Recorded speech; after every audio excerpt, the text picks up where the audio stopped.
오늘 제 목소리가 조금 코맹맹이지만 애교 부린다고 생각하고 들어주셨으면 좋겠습니다. 오늘은 제가 커피 가공 방식에 대해서 준비를 했는데, 이제 이게 아무래도 영상으로 보시는 분들도 계시기 때문에 제가 커피 가공의 굉장히 기초적인 부분부터 시작을 할 거고, 처음에는 우리가 커피 가공하면 사실 발효를 제일 먼저 떠올려요. 그래서 발효라는 거에 대해서 먼저 설명을 해드리고, 그리고 커피에서는 어떤 발효를 사용을 하는지, 그리고 요즘은 어떤 가공 방식들이 유행을 하고 있는지, 그리고 우리가 이제 사실 좀 커피 가공에 있어서 조금 좀 논의를 해봐야 되는 부분들이 있다고 생각을 해요. 어떤 답을 딱 정의하기에는 어려울 수 있겠지만 논의를 해야 되는 부분들은 분명히 있어요.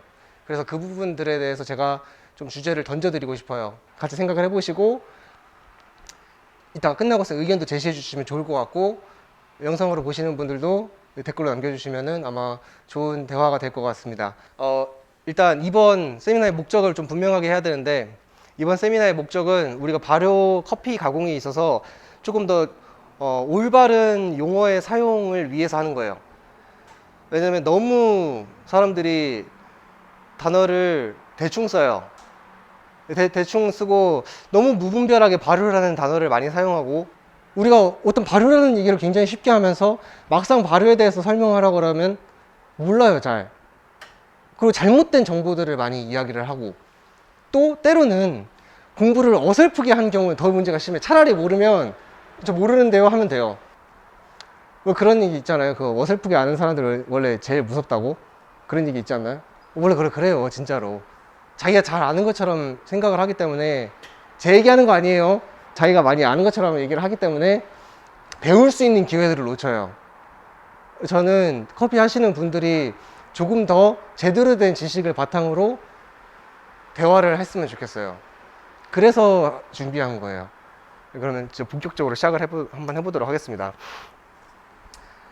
일단 저희가 아까 말씀드린 것처럼 오늘은 발효의 정의와 발효가 일어나는 과정에 대해서 간단하게 살펴보고, 그리고 커피에서는 어떤 발효들이 일어나는지, 그리고 커피 가공과 발효에 있어서 우리가 중요하게 좀 대화를 나눠봐야 하는 논제들에 대해서 이야기를 한번 꺼내보도록 하겠습니다. 자, 일단 발효의 정의와 과정입니다. 동건님, 발효가 뭐라고 생각하세요? 좋은 답변이 됐습니다. 명성님께서는 발효를 뭐라고 생각하세요? 좋아요. 그럼 제가 발효를 설명을 해드릴게요. 근데 발효는요, 정의가 없어요. 없어서 대답이 없는 거예요. 그래서 잘 대답하신 거예요. 발효는 정의가 없어요. 진짜로 발효라는 건 진짜 정의가 없어요. 근데 그나마 우리가 학술적으로 정의할 때는 좁은 의미로 갈게요. 좁은 의미라는 거는 보수적인 뜻이에요. 보수적인 뜻. 보수적으로 우리가 조금 생각을 해보면, 정치적인 얘기 아닙니다. 그 보수적으로 얘기를 해보면 미생물이 당 종류를, 정확하게는 포도당을 무산소 상태에서 분해해가는 과정을 발효라고 해요. 근데 이건 굉장히 보수적인 뜻이에요. 왜냐면 이렇게 되면은 무산소 상태가 아니면 발효라는 얘기를 할 수가 없어. 그렇지 않겠어요? 약간 너무, 그러니까 굉장히 범위를 좁게, 정의를 굉장히 그 국소적으로 만든 거죠. 정의를 굉장히 한계를 둔 거예요, 제한을. 근데 이거를 조금 더 우리가 부드럽게 생각을 하면은 그냥 미생물에 의한 유기물의 분해 과정이다. 유기물이라는 건 뭔지 몰라도 돼. 근데 그냥 포도당이야, 얘도. 포도당을 분해해가는 과정이다. 근데 그거를 이것도 너무 좀 째째야 돼. 그래서 그냥 제일 그냥 쉬운 방법은 뭐냐면 미생물의 호흡이에요. 미생물의 호흡이라는 거는 우리가 숨 쉬는 거죠. 근데 미생물도 숨을 쉬어요. 근데 우리가 숨을 쉰다라는 거는 숨을 왜 쉬세요? 저 어렸을 때 막 그런 얘기 많이 들었어. 너 진짜 숨 쉬지 마라. 산소 아깝다. 저는 그런 얘기 많이 들었어. 상처 안 받았어요. 근데 그래서 미생물이 왜 호흡해요? 어떻게 사는데요? 우리가 호흡하는 이유는요, 에너지를 얻기 위해서 하는 거예요. 에너지를 얻을 필요가 없으면은 호흡을 안 해도 돼요. 그래서 호흡을 하는 이유는 에너지를 얻는 과정이고, 우리가 발효라는 거는 미생물들이 호흡하는 과정이에요. 다시 말하면 미생물이 에너지를 얻어가는 과정입니다. 그 미생물들의 재료는 포도당이에요, 주로. 근데 우리가 꼭 뭐 예를 들면 치즈 같은 것도 발효식품이죠. 치즈 무산소 상태 아니어도 돼요. 뭐 무산소 상태고 그냥 뚜껑 닫아놓는데, 그쵸? 다 산소도 있어요. 근데 그 치즈 만들 때도 치즈 말고 또 발효식품 뭐 김치 뭐 무산소 상태 아니잖아요. 발효식품이라고 우리가 하죠.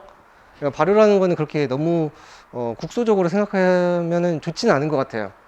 다만 그냥 우리가 발효란 무엇이냐 하면은 앞으로 이렇게 대답하시면 좋을 것 같습니다.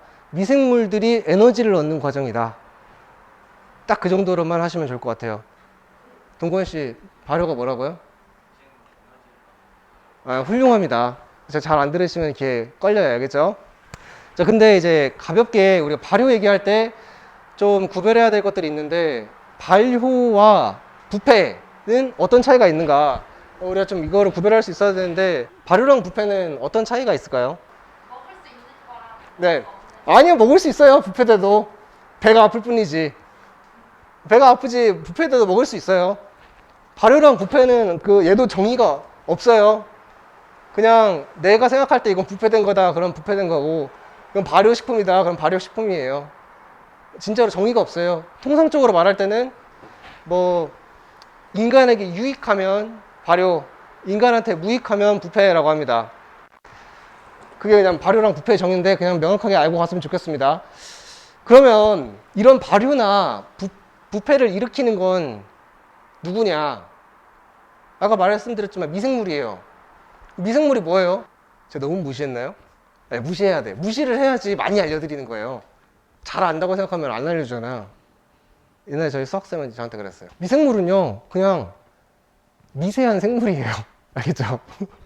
제가 너무 거창하게 기대하게 만들고선 별거 없었나요? 미생물은 그냥 미세한 생물입니다. 우리 눈에 보이지 않을 정도로 작은 생물들을 다 미생물이라 그래요. 발효를 일으키는 또는 우리가 부패를 일으키는 미생물에 뭐가 있냐? 보통 곰팡이, 균중 세균맨 알죠? 세균이 있어, 세균. 얘네들, 근데 보통 곰팡이는 우리가 부정적으로 얘기할 때 쓰고, 우리가 좀 긍정적으로 얘기할 때는 효모라는 단어를 씁니다. 효모, 영어로 이제 이스트라 그러고, 커피에 이스트 발효 있죠? 그쵸? 그 이스트를 집어넣었다는 뜻인데, 그 이스트가 미생물이에요. 크기는 커요. 세균에 비해서는 한 1000배 정도 커요. 세균은 작아요. 우리 눈에 진짜 안 보이고. 효모는 잘 보면 보여. 세균은 안 보여요. 근데 사실 그 친구들이 발효를 일으키는 게 아니에요. 이 얘기가 하고 싶었어. 그래서 우리는 효모랑 효소의 차이에 대해서 좀 이야기를 해야 됩니다. 혹시 효모랑 효소의 차이에 대해서 아시는 분 있으세요? 라고 물어보면 아무 대답 안 하더라고. 효모는요, 생물이에요. 이렇게 생각하시면 돼요. 이 이름이, 그러니까 효가 똑같이 들어갔다고 해서 지금 비슷해 보이지만 아예 달라요. 알죠? 저는 하나은행인데, 그럼 저는 하나은행이랑 관련돼 있어요? 없죠? 똑같아. 저한테 저를 보고, 혹시 하나은행 임직원이세요? 이거랑 똑같아. 효모는 그냥 생물이에요. 미생물. 네, 얘네들이 이제 호흡을 하려고 하는 미생물이고, 우리도 효소를 가지고 있어요. 효소는 엔자임이라 그래서 영어로 효모는 이스트고 얘는 엔자임이 아예 달라요. 소화를 돕는 물질, 효소라고 합니다. 그러니까 효모 안에 효소가 있어요. 효모가, 우리도 효소가 있고요. 동건 씨도 있고, 우성 씨도 있고, 까먹었어요. 명섭님도 효소가 있어요, 몸 안에. 근데 그 효소는 효모 안에도 있어요. 와우, 생각났어. 좋아. 우유 못 드시는 분, 우유. 왜 못 드세요? 배 아파요. 아, 좋아요. 그게 이제 정답이고. 왜 배가 아파요? 우유를 분해하는 효소가 없어서 그래요. 그래서 배 아픈 거예요. 그럼 우선 우리도 발효합니까? 우리도 발효해요. 장에서 해요. 살이 많이 쪘어요, 요즘. 우리도 발효를 해요. 근데 우리가 소화할 수 있는 것과 미생물들이 소화할 수 있는 것들이 달라요. 정리하면 효소는 예를 쉽게 설명하면 소화를 일으키는 물질이고, 이거를 효모가 가지고 있다. 세균들이 가지고 있다. 이렇게 생각하시면 되겠습니다. 발효가 뭐냐고 물어보면은 뭐라고 대답하기로 했냐면 미생물들이 에너지를 얻는 과정이라고 그랬고, 다른 말로 하면 미생물들의 호흡이라고 그랬어요. 이 호흡이 두 가지 종류가 있습니다. 이제 들어보셨을 수도 있는데 무기호흡이랑 유기호흡 이렇게 두 가지 종류가 있어요. 무기호흡이라는 거는 산소를 안 쓴 거예요. 그리고 유기호흡은 산소를 쓴 겁니다. 그러니까 우리가 평소에 하는 호흡들이 유기호흡이에요. 우리는 산소를 먹어야 되잖아요. 근데 우리도 물론 그 산소를 안 쓰는 호흡을 하기도 해요. 언제 하냐면 숨 꾹 참고선 무거운 거 들 때. 그거 우리가 무산소 운동 이렇게 하죠. 우리가 실제로 무산소 호흡을 해요. 근육들이. 미생물도 마찬가지예요. 미생물들도 유기호흡을 하는 애들이 있고 무기호흡을 하는 애들이 있어요. 미생물마다 다르고요. 모든 미생물이 그런 것도 아니고 미생물마다 다르고 그리고 두 가지를 모두 하는 미생물도 있고요. 둘 중에 하나만 하는 미생물도 있어요. 굉장히 종류가 다양하다 이렇게 알고 계시면 됩니다. 설명하면 좀 복잡한데 그냥 간단하게 설명할게요. 유기호흡을 왜 하냐? 왜 생물들은 유기호흡을 하냐라고 여쭤보면은 생물학적으로 보면은 효율적이어서 그래요. 똑같은 재료를 가지고 훨씬 많은 에너지를 만들어낼 수 있어요. 그래서 우리는 유기호흡을 하는 거예요. 왜냐면 우리 효율적으로 살아야 되니까. 피자를 먹었는데 다 이렇게 말씀드려서 미안하지만 제 적절한 예시를 생각이 안 나. 피자를 먹었는데 한 7조각이 그냥 똥으로 나오면 피자 뭐 털어 먹어요? 그리고 몸에 좀 축적이 돼야지. 그죠? 이거 얘기하면 진짜 끝도 없어. 그래서 우리 유기호흡을 합니다. 그럼 무기호흡이라는 거는 뭐냐? 굉장히 비효율적인 호흡이에요. 산소가 관여하지 않고 굉장히 조금의 에너지만 나와요. 그런 이제 특징을 가지고 있는데, 그건 이제 너무 자세히 우리 알 필요가 없어. 왜냐면 이거 알면 우리 한 시간 해야 돼. 이것도 그냥 넘어가. 근데 중요한 거는, 그래서 우리가 왜 발효를 하는가? 이거 아니겠어요? 원래 발효는 썩어서 했어요. 썩어가지고 음식이 자꾸 썩어. 우유를 젖소에서 우유를 이렇게 얻어가지고 우유를 이렇게 막 자꾸 먹었는데 오늘은 먹었는데 괜찮은데 내일 먹으니까 막 배가 아프고 그러는 거예요. 그러니까 야 이거 이대로 가면 안 되겠다. 좀 저장을 좀 넉넉하게 할 수 있는 방법이 없을까 이래가지고 발효를 시작했어요. 사람은. 그리고 우유는 소화를 못 시키는 분들이 있지만 치즈는 또 먹을 수 있는 분들이 있어요. 치즈는 드시죠? 치즈 먹고 배 아프세요? 안 해요. 이게 우리가 발효하는 이유예요. 발효는 미생물들이 호흡하는 거고 미생물들이 소화를 미리 조금 시켜놔요. 그래서 인간이 소화할 때 편한 거예요. 그래서 위장이 안 좋으신 분들은 발효식품을 많이 먹습니다. 그게 몸에 좋아서가 아니고 그분들은 그걸 먹어야지 소화가 돼서 그래요. 발효는 그런 거예요. 발효는 저장을 위해서 하는 거예요. 저장을 위해서. 그 다음에 인간이 소화를 할 때 좀 더 도움이 되라고 한 거예요. 그리고 아까 전에 이제 미사님께서 말씀하신 것처럼 풍미를 증진시키기 위한 방법이 있죠. 이게 우리가 일반적으로 발효를 하는 이유입니다. 근데 이제 우리가 이것만 바라보잖아요. 풍미 증진. 실제로는 커피에서도 여기에 대해서 우리가 좀 논의를 해야 될 부분들이 있어. 그건 뒤에 가서 얘기할게요. 그럼 발효를 통해서 만들어지는 게 뭐냐? 이것 때문에 발효를 하는 건데 발효를 통해서 만들어진 게 뭐냐? 원래는 세 가지밖에 없어요. 첫째, 알코올. 둘째, 젖산. 셋째, 초산. 세 가지예요. 알코올은 우리 주조 과정에 많이 활용하죠. 막걸리라든지 맥주, 와인 이런 거 만들 때 발효하죠. 발효주잖아요. 그죠?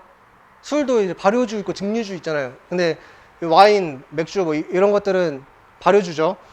그리고 젖산 발효라는 거는 이제 젖산이 만들어져요. 생성물질로서. 뭐 예를 들면 치즈 같은 거, 우유, 유제품들, 젖산균들이 이제 관여를 합니다. 그 다음이 초산 발효예요.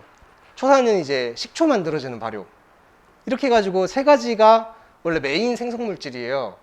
알코올이 만들어지든지, 젖산이 만들어지든지, 초산이 만들어지든지. 알코올 발효를 하면서 이게 과정 중에서 알코올이 만들어지고 중간에 젖산이 만들어지고 중간에 초산이 만들어지고 그런 게 아니에요. 젖산 발효를 하는 애가 있고 그런 미생물이 있고 알코올 발효를 하는 미생물이 있고 초산 발효를 하는 미생물이 있고 그런 거예요. 다 달라요. 이거를 관여를 하는 미생물들이 달라요. 그리고 각자 좀 세균이라고 하면 좀 그렇고 미생물마다 역할이 좀 다르다. 이렇게 알고 계시면 되겠습니다. 이제 그나마 이제 아세트초산 같은 경우는 알코올 발효랑 관련이 조금 있긴 해. 알코올이 다 만들어지고 나서 산소가 관여하면서 시큼해지는 게 초산 발효예요. 와인 같은 거는 그 알코올 발효를 할 때는요, 무산소 상태를 많이 활용합니다, 실제로. 왜냐면 그 알코올 발효를 하고 나서 산소가 너무 많으면 미생물을 우리 눈에 안 보이잖아요. 초산균들이 들어가 있을 때가 있어요. 초산균들이, 요 친구가. 그러면 그 친구들이 산소를 만나면서 산소를 가지고 알코올을 식초로 바꿔버려요. 그러면 안 되잖아요. 우리 목표는 이제 술을 만드는 거였는데, 그러니까 이제 무산소 상태를 많이 유지하려고 하죠, 알코올 발효를 할 때는. 근데 우리가 커피에서 발효를 하면은 커피 가지고 술 마시려고 하는 거 아니잖아요. 그렇죠? 치즈 만들려고 하는 것도 아니고, 사실은 목적에 부합하진 않습니다. 발효라는 것 자체가 커피의 풍미 증진에 큰 관여를 할 수는 없어요, 이론적으로. 왜냐면 이런 발효를 하면은 99.9%의 생성물질이 저 셋 중에 하나예요. 여기까지가 발효의 정의와 과정과 생성물질이었습니다. 정리를 하자면 발효라는 거는 미생물들의 호흡 과정이다. 미생물들이 에너지를 얻는 과정이다. 발효를 하는 거는, 발효의 주체는 미생물인데, 그 미생물이란 효모나 이스트 또는 박테리아, 세균들이다. 그 친구들이 효소를 가지고 있기 때문에 지들이 가지고 있는 효소를 가지고 발효를 일으킨다. 그때 만들어지는 게 크게 세 가지인데, 알코올, 젖산, 초산, 세 가지다. 근데 이 세 가지는 발효를 일으키는 주체에 따라 다르다. 젖산균이 일을 하면 젖산이 만들어지고, 초산균이 일을 하면 초산이 만들어지고, 알코올 같은 경우는 다른 일반적인 효모 같은 것들, 그런 친구들이 관여를 하면 이제 알코올이 만들어진다. 그 친구들이 99.9%를 차지하고, 나머지 0.1%가 향미 또는 풍미를 증진시키는 데 도움을 준다. 까지가 첫 번째 챕터에 대한 얘기입니다. 하고 이제 두 번째 챕터 넘어가도록 하겠습니다. 요즘 유행하고 있는 발효들은 어떤 것들이 있고, 이렇게 애초에 목적은 점액질 제거였어. 커피 향미에 영향을 준다는 걸 착안해서 요즘 다양한 발효들이 나오고 있는 거죠. 근 10년 사이에 발효를 제거를 하고. 진짜 PPT 잘 만들었어, 제 생각에도. 그쵸?